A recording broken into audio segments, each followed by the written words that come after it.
Welcome back to Crafting a Meaningful Life. When you're crafting an entire piece of life that you're setting your goals on, it includes so many aspects. And that's why this is just the place that we share all. We put all the ideas out there, all the things that you might want a little help with as you're crafting this life that is your dream, your thing. This is the one chance you get to be you in this life. And so today we're going to talk about what if you could convey an idea and have someone actually listen and believe you in 30 seconds rather than going, I don't really like her makeup. I don't know if I like her hair. And you're thinking about all those things. Or you're questioning, does she really know what she's talking about? I don't know if I'm going to give her validity. What if you could move past all things? So to that end, I have Davina Stanley with me today, who's going to help us explore all those kinds of communication skills. Davina, welcome to the podcast. Thank you, Mary. Lovely to be here. And you'll detect that little bit of Australian accent, of course, even though she lives in Seattle. Tell me a little bit about your journey from, being in Australia and being obviously born and raised there to Seattle, Washington. Yeah, well, there's been lots in between. So I grew up on a farm in country Australia, and I think that gave me a wonderful perspective on life, actually. And I have moved a lot, and my husband and I are quite determined we're not getting any more driver's licenses. We're here. We've moved a lot. And so part of that was for me, initially, before I met him, I moved out of home when I was 16. I moved into the town so I could finish my schooling. And then I went to a city called Adelaide for university. Oh, yes. And so that was that. And then I got my first job as a teacher of very young children, actually, in Melbourne. And I'd always wanted to live in Melbourne, completely ignorant of the challenge of moving to a new city by myself at 20, with 25 4-year-olds to look after in class, and knowing one person in Melbourne. So that was a very, very big challenge that I took on. And then quite soon after that, met and married my husband, and he had the travel bug, right? I thought I was living in my forever city. I loved Melbourne. And then he said, but, before we get married, you just said you want to go backpacking. I don't ever want to go backpacking, but I do want to live in Hong Kong. So why don't you do some backpacking and go via Hong Kong, make sure you like it, because I want to live there one day. I was like, okay, well, I've never left What was Australia. the draw for him to Hong Kong? He wanted to work in banking. Okay. And there was That's a great place. Yep. Yeah, there was a financial glitch, which meant that he'd delayed going. And we met around the time I think he'd just delayed because his job had fallen through. And so anyway, 3 months before the wedding, I took off for 6 weeks. My father refused to pay the down payment on the reception because he said, you might not come back. So you bet I'm not putting good money down for that. Yeah. And so anyway, I did come back, but I went and backpacked around the UK and so on, and came back via Hong Kong, and we had family friends there. So I stayed with them, and, I thought, oh, this looks like fun. So we came back, we got married, and a couple of years later we moved. So To Hong Kong. Yeah, to Hong Kong. Yeah. And, it's such an adventure back then. We're talking 30 years ago now. Yeah. And it was still is vibrant and bustling, but it's a very different vibe now. And so it was, just such an adventure to be young couple living in that sort of city. We were traveling such a lot for work and, all fantastic stuff. And I landed on a job at McKinsey. I'd gone back to uni in between. And I'd not quite finished, but I was on my way to finish a communication degree. And so, I loved working with McKinsey. I got pregnant, so we had our first son in Hong Kong. And then the Asian financial crisis came and my husband got transferred. So we moved to New York. 6 months Okay. pregnant with a 1-year-old, and a full-time job offer from McKinsey because of visa. It had to be full-time.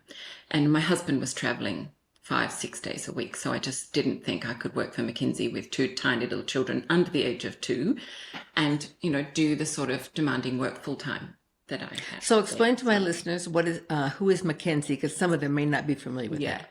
So McKinsey is a management consulting firm, and they're part of what's called MBB, McKinsey Boston Consulting Group and Bain. I don't know why I'm World renowned. Yeah. Let's just be clear about that. Yeah. Pardon me?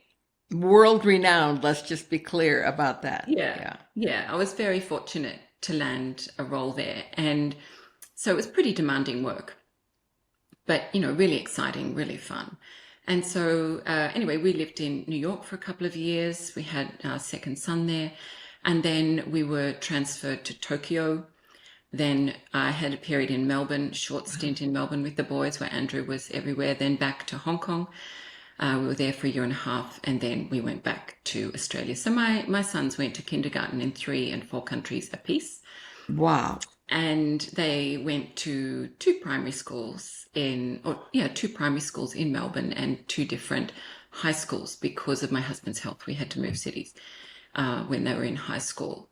So they've had a bit of an adventure. It's been interesting navigating a career through the middle of all of that too. When I look at all those changes and the situations that you had to step into, you didn't just get to lean in and kind of look around a little bit. I mean, you were like pushed into a lot of different things. Yeah. First of all, the amount of courage that takes, internal strength, to really live in that space where this is new to me, but it's not devastating to me. Yes. Once you've done it once, it's a lot easier. When we agreed to move from Hong Kong to New York, for example, I loved my time in Hong Kong, but it was very transient. It's a very expat city, and you meet wonderful people. You make very deep, very fast friendships, and then moved to, and we had this opportunity, and I did go and check New York out, and I spent 3 weeks there with my husband. He was working and so on before we decided we would move. But I didn't have any great fear about it because I thought, well, how hard can it be compared to moving to a city in Asia? It's a Western city. To Hong Kong. Yeah. Yeah. And so then later when we were moved to Tokyo and under very different circumstances, I just thought, I didn't go and check the city out. I didn't, I knew why we were doing it. And so it's like, oh, well, okay, I can work there. That's cool. I bought, renovated and sold a house in New York because I wanted a project. I didn't want to just be at home. And so, it's just like, okay, done it before, can do it again. I think that's it may be the most profound thing that you say today. I just think that realizing that once you've done it, every time after that is easier. But it's the first one that's big. And when you can step into that, everyone after that, you're building more and more resilience of being, solid, empowered. That is so profound. If we can just have the courage to step in the first time, it just gets easier from there. It does. It does. But even more than that, I think, Mary, if other people can do it, so can you. Yeah. Right. And it's not that it's easy. It's not, and, you're not blindsided by the challenges because they're more familiar. But Yes. if you've made courageous decisions of any kind before, or, even just one step forward into something new that's, feels courageous for you, then I think, okay, I made one step. I can take another step. I can take another step. Well, I didn't die. That didn't kill me. So, all right, I'm still breathing. What's next? Yeah. I just admire that in you. That's just from a kindergartner, a kindergarten teacher. Yeah. to where you grew and what you do now, the journey through motherhood and career, and that you are still married to the same person. To me, has to be, put you up there in the top elite, that you were able to do all of those things and still stay married. It's But incredible. well, sometimes, yes, that is incredible. We've been married for coming up 33 years and we're very happy. But, Wow. you know, sometimes you do wonder how that happened, how that managed to survive through all of that. Yeah. Yes, Yeah. you do. I get You that. do. But look, life's just interesting, isn't it? And I think we just have to be willing to look into the hard things and say, look, let's just get some perspective about this. I live in a Western country, or I've lived in Eastern countries too, but, very well serviced countries. I've got every bit of technology available to me. Even if I'm of very, very modest means, I can use WhatsApp and call anyone around the world for no money. I can find a McDonald's or a Starbucks with free Wi-Fi. It's if you think of what's difficult about making big changes or moving, it's about relationships. Moving. People say to me, "So what do you miss about Australia?" It's like, well, I miss the people, and it's not the people as a culture. I can find Australians here, and I can pick up the phone and I can speak for as long as I want or as my friends are available. And Right. some of my Australian friends live in other countries too. So, the country, sure, but actually it's the relationships that become the really important thing. And so, if you're changing jobs and changing companies, you're changing your relationships. You leave your work colleagues, your, everybody and everything that you're familiar with. So it doesn't have to be that kind of change. That can be something to really navigate. It is the relationships, when all is said and done, that truly are the legacy that we leave. They are the legacy that we live while we're here. They're really what it's all about. Without that piece, what is this for, if not for the relationships? And, the studies are showing that these days, aren't they? There's lots of emphasis on health and fitness and so on, which are very important things. But when you look into why did some people thrive, it was the relationships even more than the health stuff. Why did people live longer? Well, that's a question. But why were the last years of their lives richer? And it's the relationships. It's much harder to maintain them when you're moving a lot, which is why I'm not keen to move again. I'm really keen to stay put where we are. And my kids are here in the States now. So that's, a big part of why we moved this time. Okay, well, I have to point out another zinger, number 2, that now usurps the first zinger, number 1, that you said, which is that in the midst of all of these things that we now do for our health and wellness, and it's taken over really the first world country with a priority for everyone. In the midst of all of that, some still thrive and some still don't. And what makes the difference to our longevity is our relationships. That sounded really profound, didn't it? And you said it. I don't think I'm the first to say it, though. No, but it's just sometimes to say it from the perspective of a woman who has done all the things that you have and could be touting so many things, that your relationships, the fact that you're married still to your husband, the fact that your children now live in the United States, that you can pick up the phone and talk to people in Australia, not random Australians, but those who you have relationships with, I think really brings to the forefront of the priority that's been in your life. Some people do not realize that can be a priority and that would serve them the best. Of all the things that they might center on, their relationships and developing those are what serves them the very best. And look, You I know, think, in this post-COVID time too, I read a statistic, and I'm not going to remember the specifics of it, but a shocking number of I have sons, so I think of men too. A shocking number of men in the United States, and I think it's true across the West, I don't think it's just the United right. States, do not have a best friend. If something was really in difficulty in their life, they don't have someone they could pick up the phone and speak to. And I want to say it was like 70%. It was a shocking number, a shocking number. And I have to assume that there's a shocking number of women who feel in that place too. And, I just think that that makes life very, very difficult.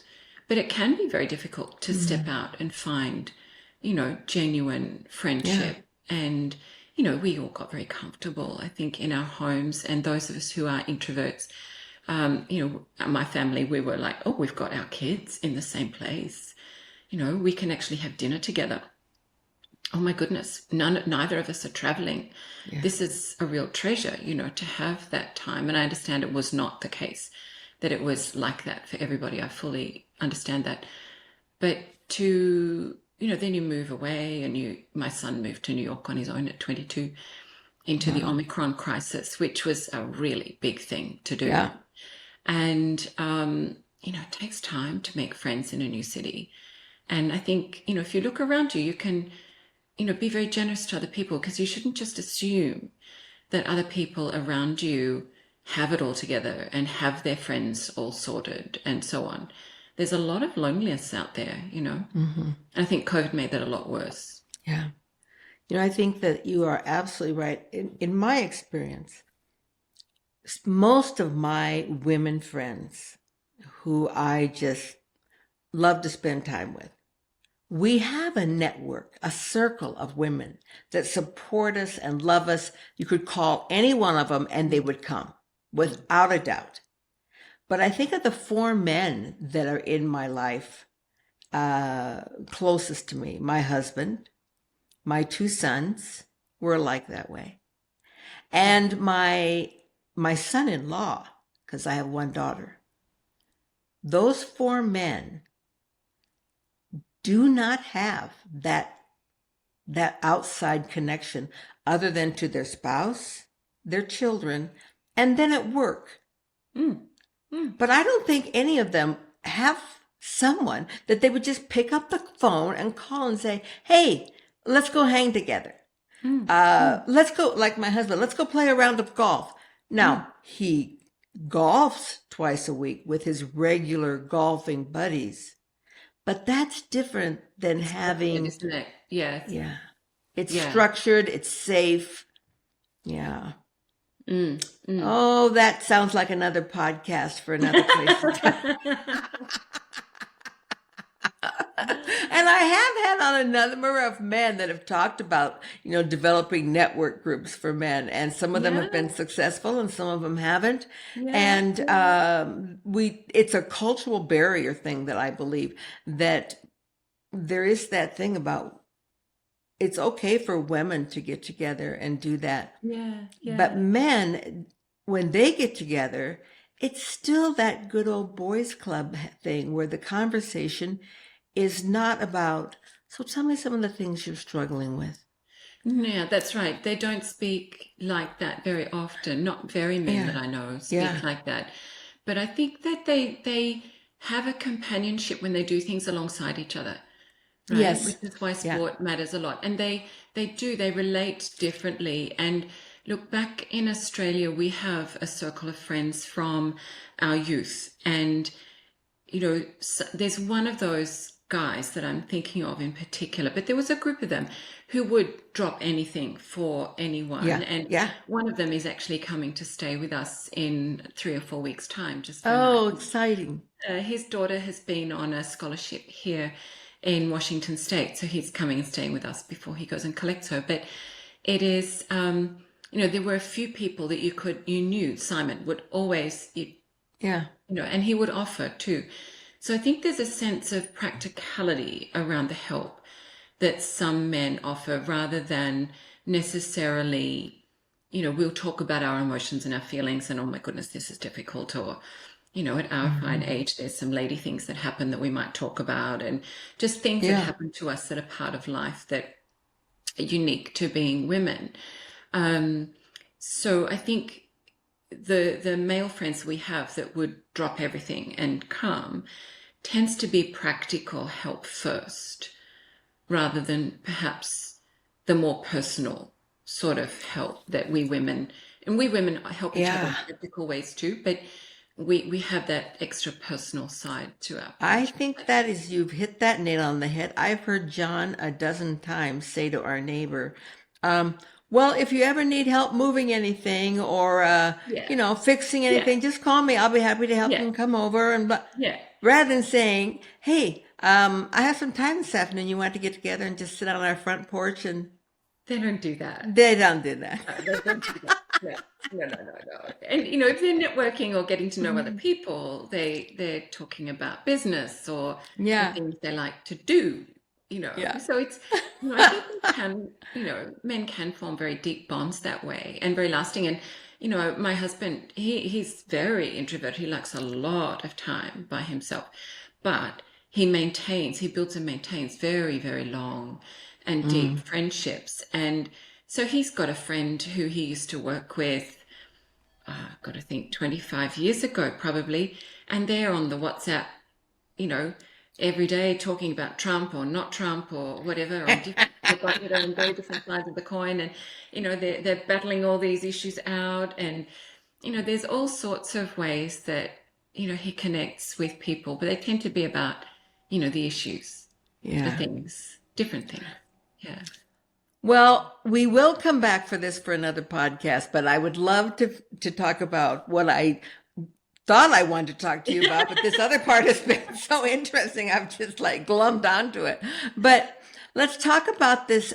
Well, you have a book, and let's Yeah. talk about the technique that you Mhm. teach, Mhm. and tell us all about that. Sure. So when I was at McKinsey, I was very fortunate to learn from a woman called Barbara Minto, and I learned via video, but I did meet her later and was approved to teach the method that Ah, and she developed it at McKinsey with a team, but she's become the iconic person around this method. It's called mm. the pyramid principle, and The so. pyramid principle. Is that right? Mm. Okay. Yeah, yeah. The idea is that the ideas are stacked into a hierarchy with one main idea at the top. The generic term is structured thinking. And so I learnt that Mm. method, and my job was to help the consultants use it to clarify and convey complex ideas. And so I came to that with a background having learnt to write from one of Australia's best children's authors when I was at Teachers College. Her name's Mem Fox. If you ever need beautiful children's books or gifts, have a look at hers. There's one called Possum Magic that's absolutely beautiful. And Oh, look, I would love that. she's wonderful. She grew up in Africa as a missionary's child, and one day she'd have green hair, another day she'd have purple. A real creative. And so she taught me really creative ways to write and even Sure. think of rhythm and so on being very, very Can we important. say her name again? Mem Fox, Mem, short for Miriam. Yeah. MEM Fox. Yeah. Okay, I'm going to take a Go and have a look. look. Yeah, Yeah. they're beautiful and beautifully illustrated too. So I learned from her, learned her creative techniques. Then I learned journalistic writing when I went back and studied communication. I went to night school Mm. and studied again. And so public relations and journalistic sorts of writing, which are also sort of a pyramid, but they talk about being the upside down, the big thing at the top and then come down. And it's a different way of writing to what I learnt at McKinsey, where you have one big idea, a short introduction, one big idea, and then you unpack that big idea. Mm. And when confronted with a really messy finance deck, bearing in mind background, farm kid, kindergarten teacher, communication, I worked in corporate for about 5 years before I joined McKinsey. So here am I, my first project at McKinsey, feeling like, oh, I'm on probation, so I've got to prove that I deserve the job. I'm given a 50-page finance deck, and look, Yeah. I don't remember the topic, but I think it might have been something to do with restructuring the Singapore Stock Exchange, something like that. Oh, just a small thing. You like that? Just a Okay, great. small thing. Okay. So, I was ill-equipped, to untangle that. And so, I was given it, and it's like, okay, here's your thing. You know, the videos you watched, you learned the thing, now do the thing. Okay, do the thing. So the Okay. only way that I could really come to terms with the information that I had in front of me was to structure it, was to say, right, what's the message on this page? What do the words say? But what do the numbers say? And what does it actually mean? Right? And like lay it all out and organize it all into a hierarchy. So I had to deconstruct it, right? And then put it back together. None of the techniques that, you know, people talk about storytelling and narrative and using techniques like novelists use to write at work. And honestly, they would not have helped me at all. The journalistic writing, you know, sure, I knew how to write a good sentence, but that didn't help me either. So this technique of really teasing out what something says and mapping it into a hierarchy is very, very powerful. So it's intellectually very rigorous, but allows you to use logic together with synthesis and then just humanity, you know, to tell a story. So at McKinsey, it tended to be used to say, okay, we've done some analysis. What did we find? Here's the answer. Here's the answer that we found. And so what I've done is I've said, okay, that's great. That's very useful. But what about if you're in a business setting and you have to take the answer that McKinsey found, or Boston Consulting, or Bain, or whoever it is. You maybe you did the analysis. It doesn't matter. Or you've just got knowledge, frankly, because you've worked in a space, Right. and you need to put an idea forward to your senior decision makers. How do I use the same techniques to structure a message to be really persuasive inside that business setting where you've got a whole lot of stakeholder dynamics around you? How do you actually do that? And so, you know, sometimes you've got to speak off the cuff on a topic. Sometimes you've got time to prepare and you've got a presentation to deliver. How do we take those principles and put them in that different context? So that's what I've specialized in doing. And so I've built a framework for doing it where it's got 5 steps. First of all, you flush out the strategy, communication strategy. Who am I communicating to and why? And you go quite deep on that, not superficially, right? And then once you do that, you can say, okay, well, because I've used this method for so long, I think there are 10 basic patterns, ways you can tell a story, archetypes, if you like. Right. So, you know, I lay them out in my books, and I've got online courses too. So I lay them out. So pick one, and I give you a way of deciding if I've got this strategy, which one is most likely to be most useful. And then, okay, so you've got like a skeleton then, fill it in. You've got all your information, fill it in. Test it. Map it on a single page. Don't write your presentation. Don't write your, you know, your big, long, wordy board paper. Don't do any of that. Get it on a single page, and I show you how to do that. And test it as a one-pager so you can actually be really collaborative with your stakeholders, with your manager, and they can review your messaging really quickly. Because if you send them the big document, they're going to look at it and say, great, Davina spent a lot of time on this. I want to really do that justice.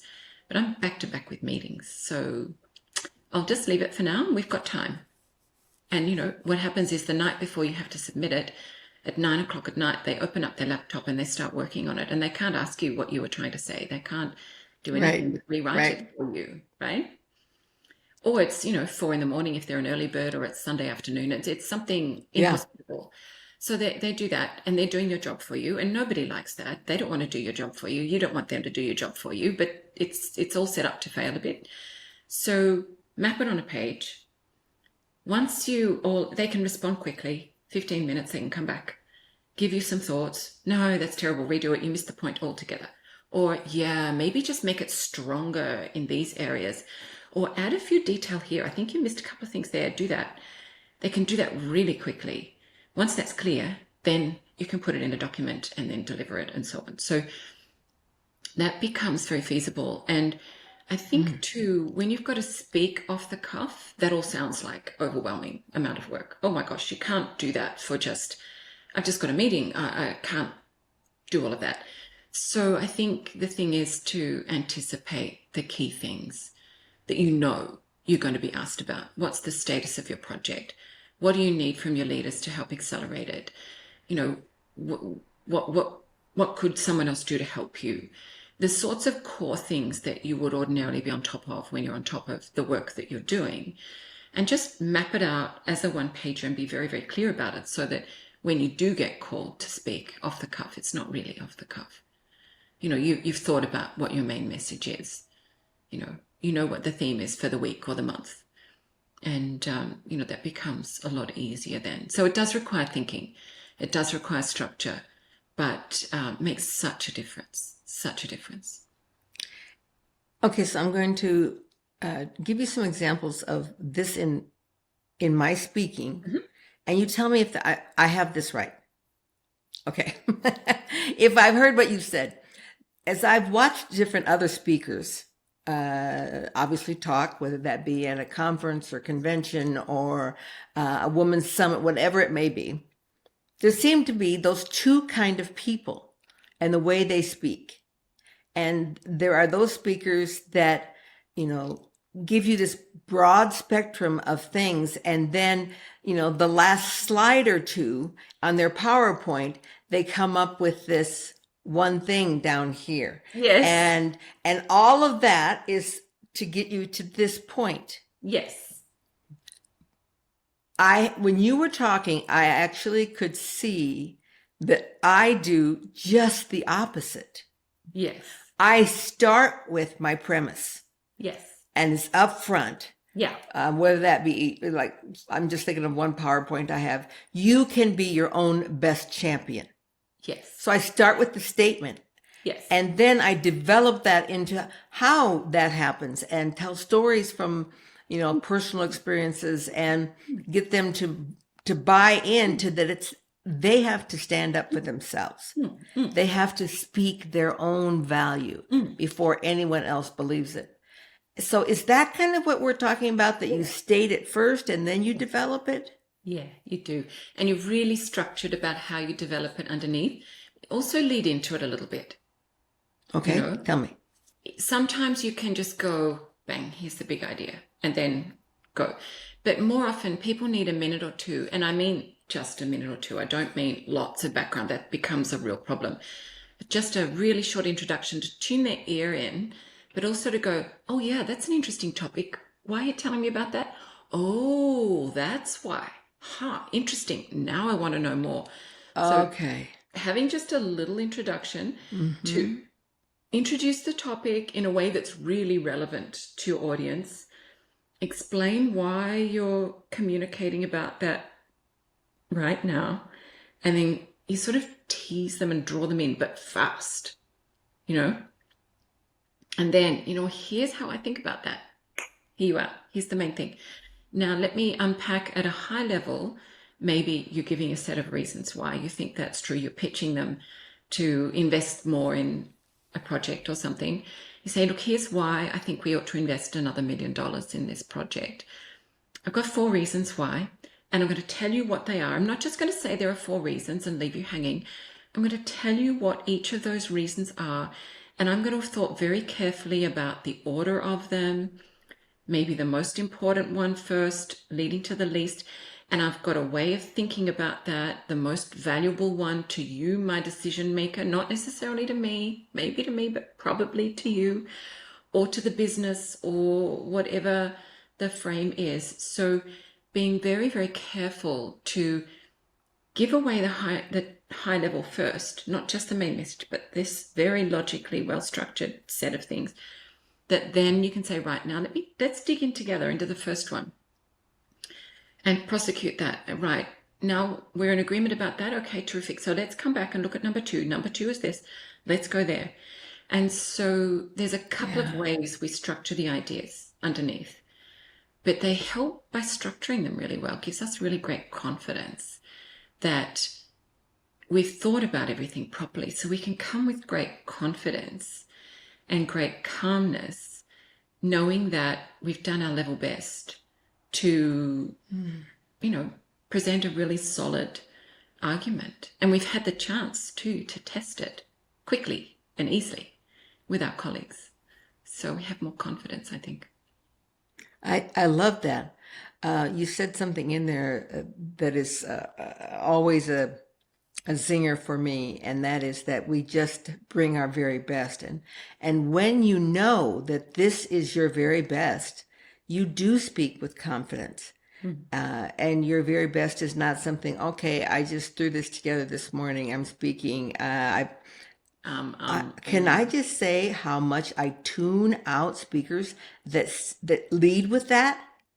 Oh, I'm sorry. I've had such a crazy week. I haven't really thought much about this until today. And But that's all here's, about me, yeah, not I'm about going to you. Yeah. tune those guys out and just right to start with. Yeah. And that's not your very best. And I respect people and their time, the value of their bandwidth, that I want to bring my very best. And acknowledge that we all have value in our time. And if I'm going to take their time and ask for their time, then they deserve my very best. And you know something about time that's really important there too. And I described that cycle, the review cycle that happens, that is very broken in a lot of places. And, you know, time is the thing that's the only currency we have that's finite. And we don't know how much of it we have.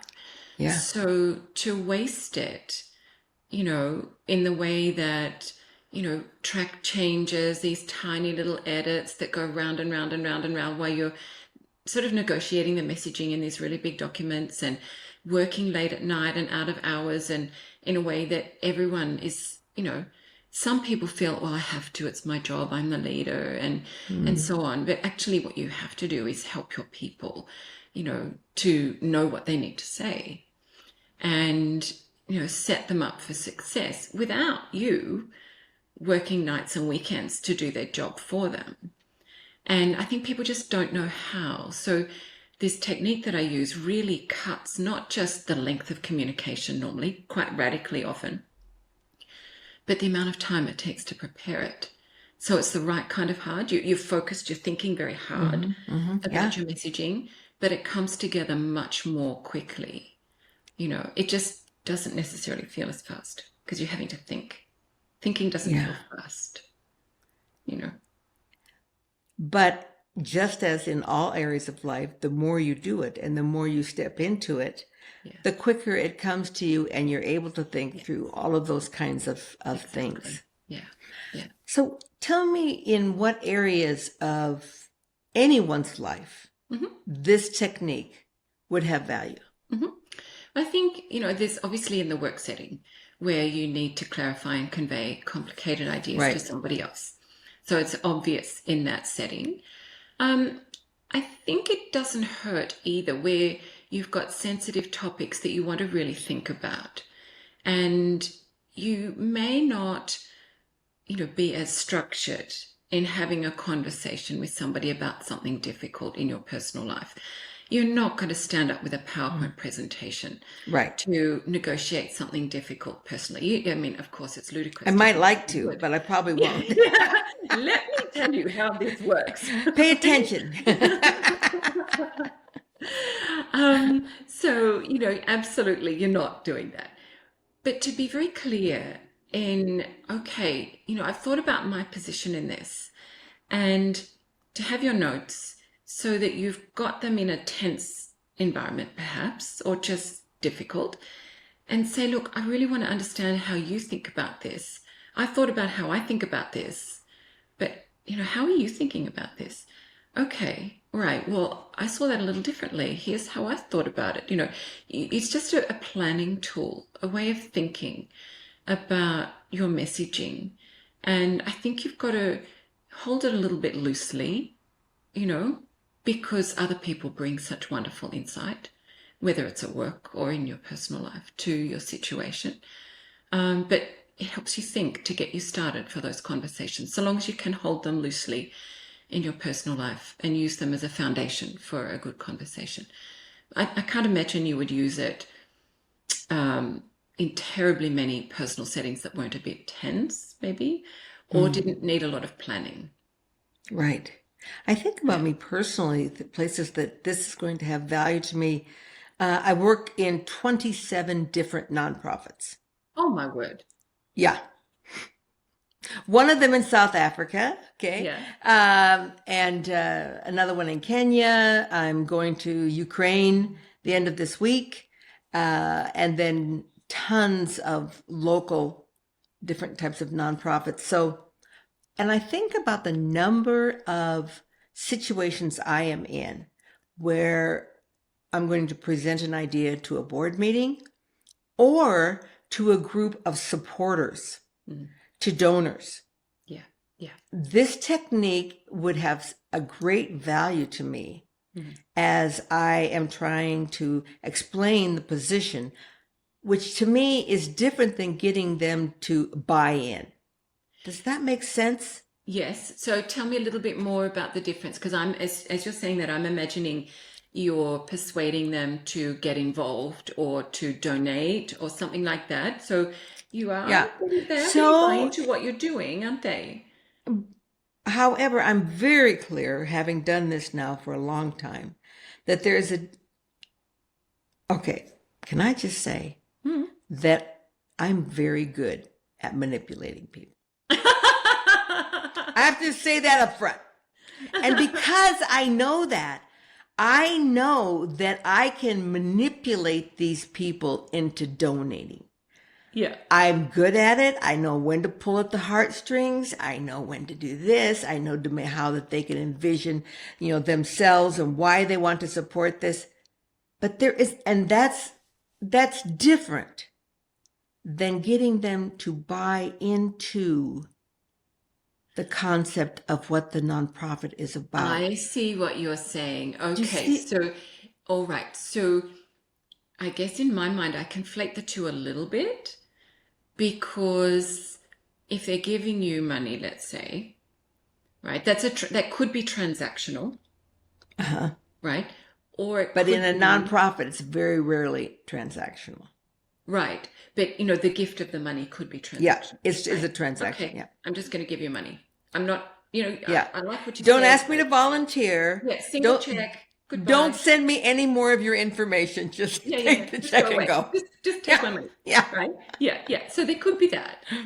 But as part of that, I think if you build a case that says this not-for-profit is doing such wonderful work that, you really ought to support us in some way or another, I suspect the messaging that you're using, you just know what message to drop when to what person, right? Yeah. And that's part of it. And the term manipulation, well, manipulation can be used for good or evil, can't it? And so when I think of it in, I prefer to think of persuasion rather than manipulation, because I think it has a more positive I think tone it does, to it. but I'm aware when I'm doing one or the other. Yeah. I know me well enough. Yeah. And I think we all have a little bit of the manipulator in us. Yeah. To get things done. You sort I of try and hold her. I try to keep her down. Yeah. It's a good thing we're doing. It's a good thing we're doing. It's okay. So yeah, I think, you will have a case. It's just how are you delivering the case is my guess. Right? And so a lot of that ability feeds into the message that you're structuring. It's just knowing how to tone it, whether this person is going to respond to the facts, whether this person is going to respond to, the case studies or the bleeding heart sort of story, or this person is going to relate to something else. It's just going to be the tone of the language in the way you do it, Right. or whether you somehow reorder the ideas by, that what matters to them most in terms of the information is going to be different. I think it all comes down to the same sort of thing. You might decide not to scare the horses and say, right, if you think of the communication strategy piece that I talked about at the beginning, you're saying, okay, well, what is the strategy here? In this meeting, I know if I can get them to accept that this particular issue, this little micro issue, is critical and they should support they will support us on this. A little thing they need to do that I know if I can Yes. get them across the line with that, then I'll get them across the line with something else. You might break your communication apart instinctively, or Yes. because you've thought about it a lot in advance. When you've been doing something for a long time, like you have, it's not that you're just making stuff up. It's pattern recognition. You've seen this Right. before, right? And I said I had, 10 patterns of stories that I like to use because I've done so many of these corporate stories. I listen for a little bit to what somebody needs to say or what they need to achieve. It's like, okay, it's sketch it on a board. It's this one, or this one. Pick one. And very quickly, clients can get a decision. You're doing the same thing. Right. If this person, okay, you're going to go for broke and go for the big donation, or you're going to go for the $10 thing, or, maybe get them to give some time and get them to warm in and then go for something else. You just, what story are you telling in what moment is the question. You just know what outcome to get from each conversation is my guess. I think I need your book. Do you have an online, do you have an online course about this? I do. Yes, I do. All right. So as soon as this podcast is over, I want you to send me an email that has all the links you want us to put at the end of the podcast. So like Absolutely. maybe your LinkedIn and then your website and how to buy the book. And, I'm assuming that your courses are listed on your website. Yeah, absolutely. Yeah. I want all of that so the people who have listened to this today can absolutely find you whenever they need you and be like, oh, Mary's already a persuasive person. And she's going to be even more persuasive. I want to be persuasive too. And I think this has a lot of value for us in so many different situations. And can I just tell you the number of women that I've heard from who start off the conversation like this? I have so many good ideas. I know what the next statement is going to be. I know it. Yes. And it is, but no one listens to me. Yes. And then they start into a little bit of victim and poor me and blah, blah, blah.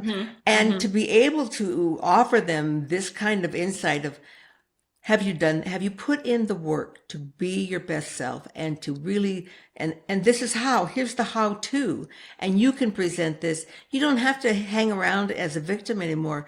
This shows you how to step into your light. I love that. Davina, this is brilliant. Thank you so much for all of your insight and all of your work and for sharing so much of your personal piece with me. That was really a delight to have that as well. I love that. Such a pleasure, Mary. Lovely to speak to you. All right, darling. And this will be airing, and we hope to see you back again as we discuss the other topic that we weren't going to talk about, which is helping men develop those kind of one-on-one relationships, because it is all about relationships. Yeah. And I'm so grateful that now I have one with you. My pleasure. Me too. All right. Thank you now. Crafting a Meaningful Life.